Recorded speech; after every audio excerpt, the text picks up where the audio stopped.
You're listening to an archived Cabral Concept podcast. After listening to this show, check out the most up-to-date podcasts available at stephencabral.com/podcasts or search directly on iTunes. And now, welcome to the Cabral Concept, where board-certified naturopath and integrative health practitioner Dr. Stephen Cabral shares how he was diagnosed at the age of 17 with a life-altering illness and given no hope for recovery. It was only after studying and traveling all over the world did he discover how to combine ancient Ayurvedic healing practices with state-of-the-art naturopathic and functional medicine to fully rebalance the body and re-energize it with life. It's time to discover how to get well, lose weight, and finally feel alive again. And now, here's your host, Dr. Stephen Cabral. Excited you could join me today on this Total Wellness Tuesday, where we're going to be going through children's health A to Z. Now, this was by popular request, so we had many people reach out in our Facebook group, which is just a free support group where you literally get to ask questions, or if you need support or anything like that, we are here to help you. Just go to cabralsupportgroup.com. That URL forwards right over to the Facebook group. You can join for free, literally free, and feel free to ask any questions you may have. We are really here to help you achieve your goals on this health journey. Whether you're looking to transform your body, get well, age more gracefully, any one of those things, increase energy, whatever it might be, we want to be here to support you in any way we can, and we absolutely do enjoy it and love to see the success stories. So keep posting those success stories inside the group. I literally read every single one. They're amazing, and thank you so much for posting those there. So what I want to do today, though, is I really want to give you an overview as well as what I do for my own children. So I have two daughters. They're 3 and 5 years old. I also have quite a number of nieces and nephews. And then I see children in my practice as well. So I have quite a bit of an experience working with children's health. Probably, I would say 20% maybe of my practice is working with children. And it's great. Very, very rewarding. Of course, I have probably even more of a vested interest. I don't love... When I work with kids, I hate to see them suffer. We'll put it that way. I really do. It's one of those very hurtful things that you see this child that needs help through no fault of their own. Like, again, their lifestyle isn't even their lifestyle, right? It's kind of what we've taken on as a culture, as a family, as whatever, the media that presents us to it. And I see them in this state of suffering, and they're more fragile, right? They're more delicate, and we need to make sure that we take care of them to the best of our ability, or at least that's how I feel. So the nice thing is, though, that children could rebound usually faster than adults. And one of those reasons is they don't have years and decades of accumulated toxins. That's the amazing thing. Now, the harsh reality is, and I wrote about this in my book, The Rain Barrel Effect, is that every child now coming into this world already has at least 200 toxins in their body. It's scary, but the truth is the truth, and that the Environmental Working Group, they actually presented the information, and this was actually before, this was in utero, like this was actually fetal development. A child had over 200 toxins, and believe it or not, they were only testing for 400. So can you imagine if they actually tested for the over 77,000 man-made chemicals in the environment, how many they would find? It's honestly, it's despicable, but it's also why, if you go back and you listen to the episode on how to have a healthy pregnancy, I talk about what to do pre-pregnancy, during pregnancy, and post-pregnancy to have the best and healthiest pregnancy that you can. And again, you don't have to get too worried about it, because I really believe that when most people are on the path to good health, that they're doing a lot of the right things. And so that's what we're trying to do. Okay, so let's get on track. Let's talk about how we can essentially look for dis-ease in our children, or what's going wrong with them. Sometimes it's learning-based disabilities. Sometimes it's mood disturbances.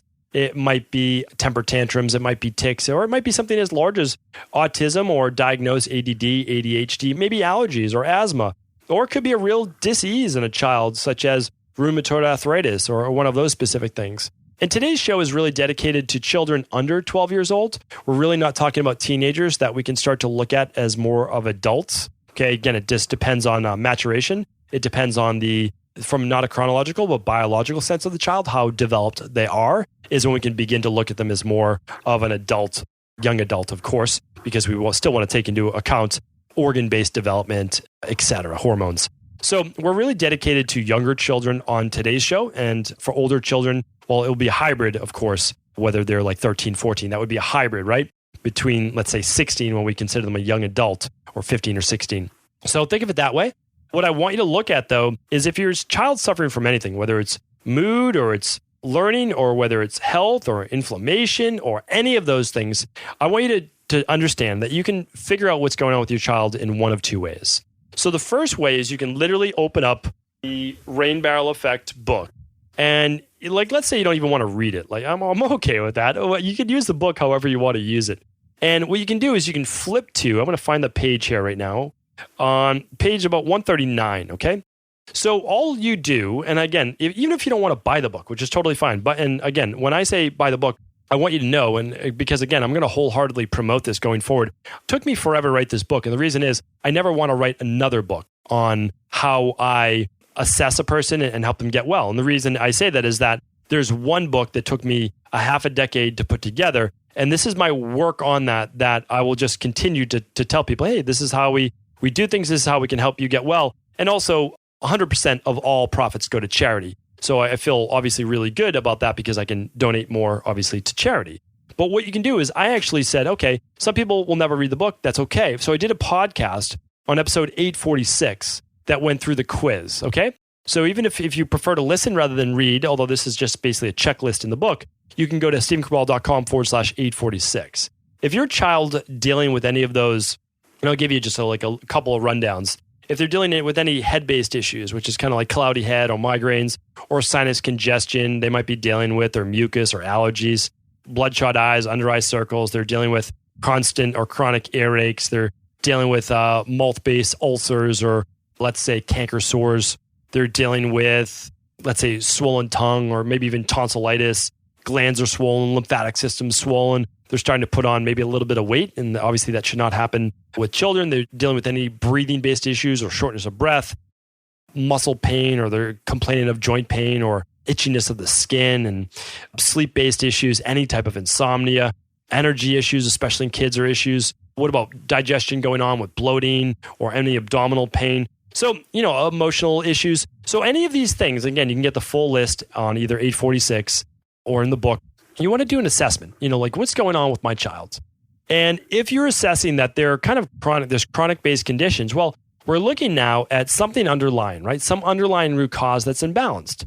So what we can do is we can begin to work on that. I'm going to give you all the things today, or we can lab test. Now, the lab tests would be mainly, again, from children. There's a few lab tests that I look at, specifically is the starter kit. We talked a little bit about that yesterday.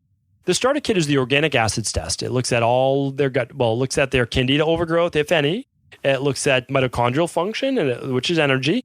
And it's looking at C. diff, Clostridium difficile. It's looking at liver detox. It's looking at waste markers of everything, but waste markers of neurotransmitters, the B vitamins, the vitamin C. And then the hair tissue mineral analysis, we're looking at heavy metal overload, possibly, electrolyte stress. We're looking at potential copper toxicity, which is definitely, if you've read the book Nutrient Power that I talked about before, or others, is a big indicator for mood-based disturbances as well as learning-based disabilities. Okay, so we're looking at all of those. That's a great one. The starter kit's easy to do. It's a urine test and it's a hair test. So obviously very simple for kids, right? Very, very simple for kids. And you would use those if you saw any bloating, like definitely gas in kids, especially smelly gas, looser stool or stool with undigested food in it. You could do that. You could do a stool test as well. If you suspect parasites in your child, or you suspect any type of bacterial overgrowth or H. pylori, if their stomach always looks like it's sticking out, then suspect H. pylori and you'll want to run a stool test, okay? Easy enough to do. Another great one to do, if you don't believe that your child, if you love dairy and you love gluten and you love eggs and you love other common food sensitivities, and you don't want to remove them from your child's diet, I say fine, totally fine, but food test, because those are 3 of the most common food sensitivities. So just have your child have those for 2 days. And then on the 3rd day, do a simple at-home finger stick test for your child. I've done it for both my girls. So again, I've done all these tests for my girls, just to let you know, like I practice what I preach. I've done all of these. And then you can see if your child has food sensitivities, okay? I found out my daughter's food sensitivities. I removed those, and then we just use them now as like cheat meals or flex meals, whatever you want to call them. So really, really simple. Those are easy to do. That's essentially for the gut, the food, the stool, and the food sensitivity test. If you don't suspect massive gut-based issue with the child, no big deal. So then just do a food sensitivity test. And another big one I recommend is if you're not supplementing with vitamin D, then run a vitamin D test. Really simple. It's a finger stick test. You can do it at the same time you do the food sensitivity test. Just need some little bit of blood drops on a card. Really, really easy, okay? What I don't test for is I typically don't test for, a few things, okay? So I don't necessarily do the big toxicity test because I'm not going to do a Dr. Ball detox with a child, which we'll talk about in a minute. And I don't do a lot of hormone testing or thyroid testing for children. And the reason I don't is that children under 12, we're not looking for really levels of testosterone, levels of estrogen necessarily, or levels of progesterone. We're also not looking at really levels of DHEA as much. We can. And I'm not even looking at levels of cortisol. So like, what am I really caring about the most? Well, I would care about triggers for all of those things based on essentially gut-based testing, hair tissue mineral analysis testing. So I look at those because they're easier to do than rather than collecting saliva. That's what I do. Now, there's nothing wrong with them. And again, in some circumstances, I actually will test them with children. So I'm not saying that I never do, but it's one that I don't typically do as much. I love doing omega-3 testing, but I don't always do it with children unless the parents are willing. And I typically do that a lot with children that don't eat any fish and don't get a lot of omega-3s because I want to show them with learning-based disabilities, with bedwetting, with tics, with outbursts and temper tantrums, that a lot of that can be high omega-6 to omega-3s. So if your child has any of those, I mean, really, I either recommend supplementing with the liquid omega-3, which we'll talk about towards the end, or running the test first. Now, a lot of times, I work with a lot of families, and their husbands are totally against it, and the wives are all for doing natural. This is one of those times, and again, it could be vice versa. I'm just giving you what I see in my clinical practice. I'm not saying anything's right. I'm not saying anyone's right. I'm not saying anyone's wrong. I'm just telling you what I see in my practice, okay? So what I say is, a lot of times, show the husband or show the wife or whoever it is, the partner, the data. Like, just take the test and just show them the data. Hey, look, our child's an 18-1 from omega-6s to omega-3s. That could be leading to this, this, and this. And if they don't believe it, then just show them the data as well. I mean, there are whole books written on this called like the brain diet. I've talked about these before. So really easy. And you can actually just show your spouse, if they don't believe you, the data. But you can also show your child, like your child at 6 years old may not get it, but maybe they do if you've been talking about health. Like my 6-year-old daughter turning 6, so I have a 3-year-old and 5-year-old turning 4 and 6 this summer. They get it. Like if I show them like, hey, I showed them their food sensitivity test. I actually showed them the black line. They couldn't read at the time, right? But I showed them the black line and I said, hey, this one is for egg. Like you're testing higher on the egg. That means sometimes when you might not be feeling that well in your tummy, that can be from eating eggs. And they kind of got it. Like they're like, oh, I shouldn't be eating that. And I have one daughter that can't eat strawberries, right? She has a reaction, not an IgG, but an IgE reaction to strawberries. She knows that she can't have strawberries because they cause a rash on her skin. So, well, we look at that. And so you can teach your children these things and don't be afraid to, because you are doing them a world of service. These things then will not need to be figured out as adults, and they won't need to break really poor eating and learning-based habits. They'll understand that they're doing something healthy for their body. That we don't talk to my daughter about strawberries are bad. We have them in the house, right? Because everyone else can eat them, but she can't. So we don't teach her like, oh, you're missing out. We say, hey, Dad, I can't eat kidney beans and I can't eat other certain foods like almonds, right? So she knows that that's not something I have. And then one of my daughters can't have pineapple, so she can't have that. The other one can't have strawberries, she can't have that. And my wife can't have mussels, so she doesn't eat mussels. So we all have our thing. And we just say, hey, that's our allergy. It doesn't mean the food's bad. It just means it's not good for us to eat. That's all. And so that's how we teach it. And it's from a position of there's no such thing as like good or bad. It's just, it's not right for our body. So that's how we teach that. And we can use lab testing, of course, to back it up. I'll link everything up today. Just go to stephencabral.com/858. I'll put all the lab tests on that page, as well as some of the protocols that we use in my practice and in my family as well. Okay, so genetic testing is phenomenal, but sometimes the parents do it for the child, sometimes they don't. Remember, genetics are never going to change, so you can run it now or you can run it in the future. It's totally up to you, okay? What do we do now to help a child get well? Okay, well, here's what we do.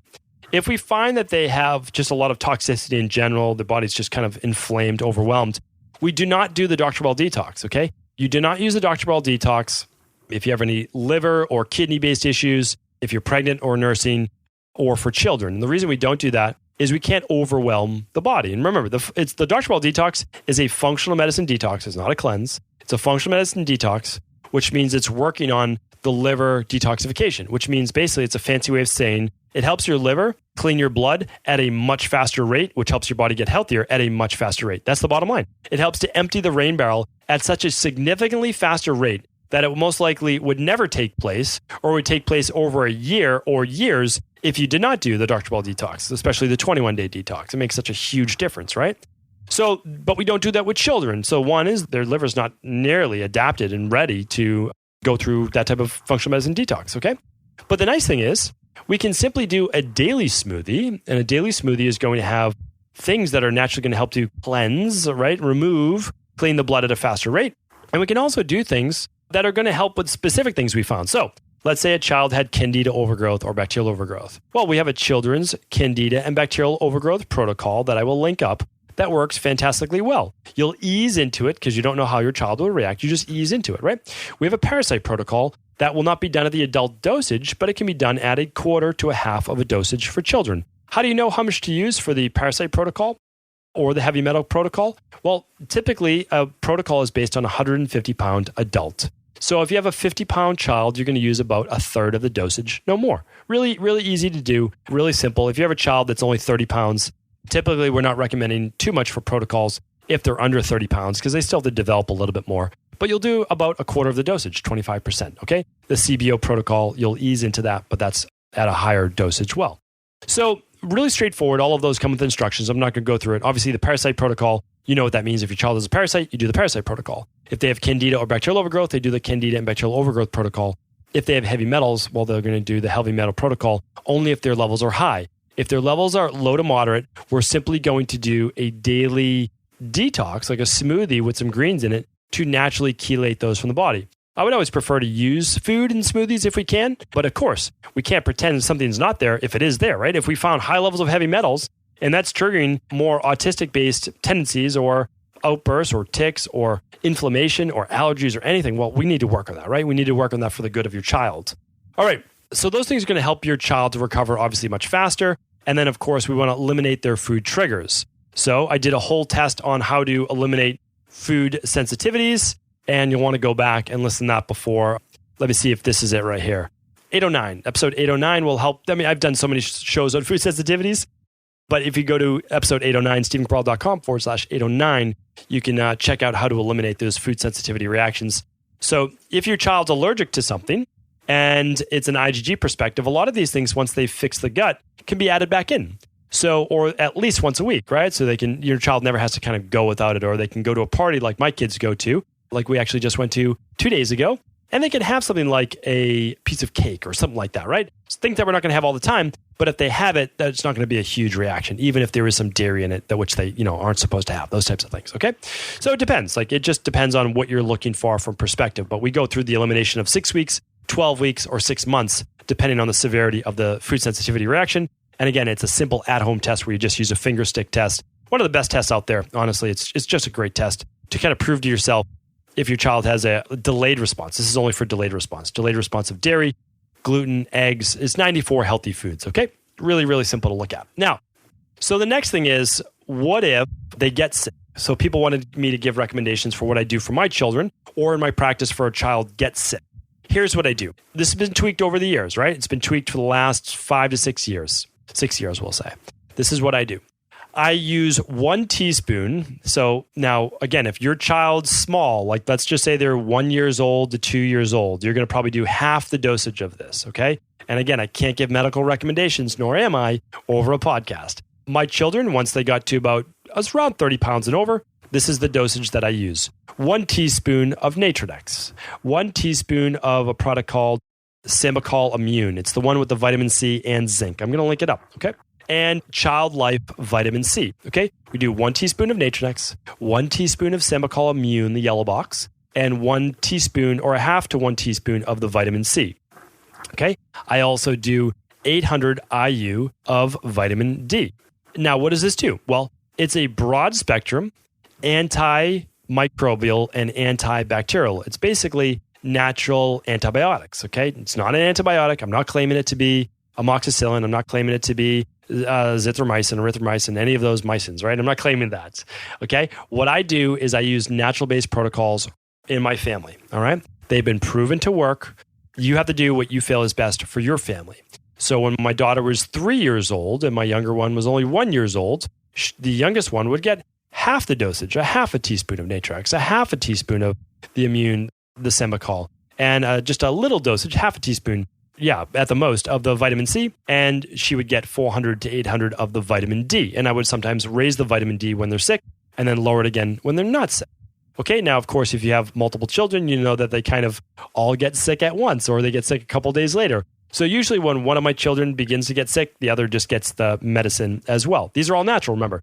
We're talking about natural-based substance, thyme, oregano oil. We're talking about elderberry, zinc, vitamin C, vitamin D, all natural, right? The best of Ayurvedic, the best of traditional Chinese medicine, the best of herbal medicine combined with the best of functional medicine. That's how I practice in my practice. It's what I do for myself. It's what I do for my children. And it's what I recommend for everyone. When their tonsils get swollen, I'm using the same protocol. I'm making sure that they kind of gargle it and get it on the back of their tonsils. I use it if they have fever. I use it if they have chest congestion. I use it if they have nasal congestion. I use it if they have an earache. I use it for any type of cold or immune-based response. Why? Because these things help improve the immune response. Remember, I am not curing my child with any of these things. What I'm doing is helping to bolster their immune system so that their immune system cures their own body, right? That's how natural health works. So, and how do I use it? Well, I use it when I see the signs of it coming on. If I see that nose start to drip a little bit, start to leak a little bit, right away, they get it, right? If they went to a party where a bunch of kids are sick, they come home, I start to see those eyes starting to droop. I start to see the fatigue. I start to see the nose run a little. I start to see the mood a little bit more cranky. Right away, they're getting on this. Why? Because there's no harm. Again, there's no harm with my children. Maybe there are with yours. That's why I can't make the recommendations, right? I can't say that, but this is exactly what I do. I just have to use those disclaimers, okay? And I use that, the first signs, and then I use it how long? Until they get better. Sometimes it's 3 days. Sometimes it's 5 days. It's been as long as 2 weeks, right? For really bad colds during the winter. I remember this once specifically. We were using that. It like started to go away and then it came back again. How long do we use it for? It was somewhere around 10 to 14 days. It really was that long. And guess what? They got better. How long do I use it for afterwards? 1 to 2 days. They get better. I still use it for another day or two to keep that immune system firing on all cylinders. And then I stop. They stop, okay? Then they just get their daily, which we'll talk about in a moment, okay? I also use it when flying. So the day before they fly, they get this protocol, right? So let me tell you how many times a day I do it. I use it twice a day. If they're extremely sick, like really sick, where I'm like, wow, fever, like this could need to go towards antibiotics, which we don't want to use, then I would do it 3 times a day. But usually it's twice a day. Always in the morning with breakfast and always at night with dinner. That's it. That's how we do it. Really simple, right? Easy. We use a little... one of those little medicine cups. We just fill it up to the line, right? 1 teaspoon of Natronex, 1 teaspoon of the immune Sambucol, 1 teaspoon of the vitamin C, and they drink it down. It has a sweet flavor to it. They like it. There's no issues with it. Add the vitamin D to that. We're good to go. It's all liquid, right? They don't need to swallow anything. No capsules. Simple. So, and then I use it the day before flying, the day of flying, the day after flying. That's it. They get it. And then we don't have to spend the trip with sick kids. So it's really nice. Kind of adult benefits to that as well. All right. When they get a fever, again, they're using the same protocol I just spoke about. But we're also doing a bath with a cup of apple cider vinegar in it to help lower that fever. We might do a cold compress on the forehead. I've never had to do this, but if their fever got too high as well, then we would use the egg whites on the bottom of the feet. If you've never heard of that before, check out one of my previous podcasts. Just type in high fever and you should be able to find that. But literally, you just paint the feet, believe it or not, with egg whites. You let it dry and then you can wash it off. It lowers their fever by like 1 to 2 points for most people within 10 minutes to 20 minutes. It's remarkable. Do I know how it works? No, I have no idea. I have no idea how that works. Like literally no idea. Someone probably does. I don't, but it works. Use egg whites. Like why not, right? I mean, what's the worst going to happen? You put egg whites on your kid's feet and you can wash them off if it doesn't work. Like, but if it works, fantastic. Really, really important, especially if that would have happened like during the middle of the night, you need to get that fever down. We use baths and we use, again, the same protocol. If a fever ever got too high, what's high for us? Above 102. We will not try to suppress our child's fever, really, if it's only 101 something or below. When it gets to 102, okay, then we're looking like we don't want to go, again, to the emergency room. We don't want to have to use antibiotics. We don't have to want to use something more invasive. So at that point, we might decide to use something like a children's Tylenol or a children's ibuprofen. Do we like to use this? No. Would we use it every once in a while if our child hit like 103 temperature-wise? And we were worried about seizures? Yeah, maybe. And now a lot of other natural health people would say, well, I would never do that. I would rather have my child have some type of minor seizure, which would then allow the body to get the fever even higher to help kill whatever those viruses and pathogens are. That's what some people say. Hey, that's what they choose. I don't choose to do that. I would never allow my child to have some type of seizure, which allowed the brain to get too hot. That's just, it's not something I feel comfortable with, nor would I ever recommend. I just don't think that if I can use a little bit of whatever, like a teaspoon of ibuprofen or Tylenol. Again, I don't want to use those. Why specifically? Tylenol is going to affect the liver, which decreases the liver's ability to detoxify, and it also decreases glutathione production. I need to do this on a separate show. I don't want to take too long at today's show. If you ever vaccinate your child, please do the research on not giving them Tylenol. Please tell your friends about this. It could be one of the leading factors. I was talking about this 10 years ago. And again, I'm not telling you whether to vaccinate your child or not. I'm not telling you what to do, right? But if you do a vaccination and they get a fever, please do not use Tylenol. It could be one of the factors leading to other based issues. And again, I'm not going to say that it causes autism. I'm not going to say any of those things. But what happens is when you vaccinate and your liver is now trying to process the vaccine and the metals from the vaccine and the virus and all those different types of things, bacteria, whatever it might be, right? And you shut down the liver's ability to do that and you shut down glutathione, don't you think that could then lead to real neurological based issues? I do. And it's starting to come out in the medical literature. So look it up for yourself. Tylenol or acetaminophen induced issues with vaccinations. Just check it out. That's all I'm saying. But if you obviously didn't vaccinate, your child got a fever, could you use a little Advil? Maybe. Again, if it gets to 102 plus, you might want to think about that, or same with ibuprofen. Again, that's your choice. I'm leaving that up to you. But what I'm doing is all natural measures, trying never to use antibiotics or anything like that. I'm fortunate to this day to have never used antibiotics with myself for the past decade. Same with my wife and same with my children. No one's ever used antibiotics. And if I could get them through life with that, I would love to do that. I'm not saying it may not happen in the future, right? I always keep myself open to doing my very best as a parent for them. That's it. All you can do is your best for your children. If you feel that they need to take something, then you do your best for them. That's the bottom line, right? That's all I care about. Now, for earaches, what I do is I do the nutribiotic drops. Very, very simple. I put 2 drops in each child's ear, 2 to 3 drops, and I just kind of massage it in there, right? Maybe put a warm washcloth over it to let it dissolve in. If it does not help the earache within 24 hours, I will use garlic oil, which is essentially homemade sauteed garlic in a little bit of olive oil. I let it cool. I strain the garlic out. I put it in a little glass bottle, and then I put 2 drops to 3 drops in each ear. All right, that works phenomenally well. Or if you don't want to do that, some people use hydrogen peroxide, 1 drop to 2 drops in the ear.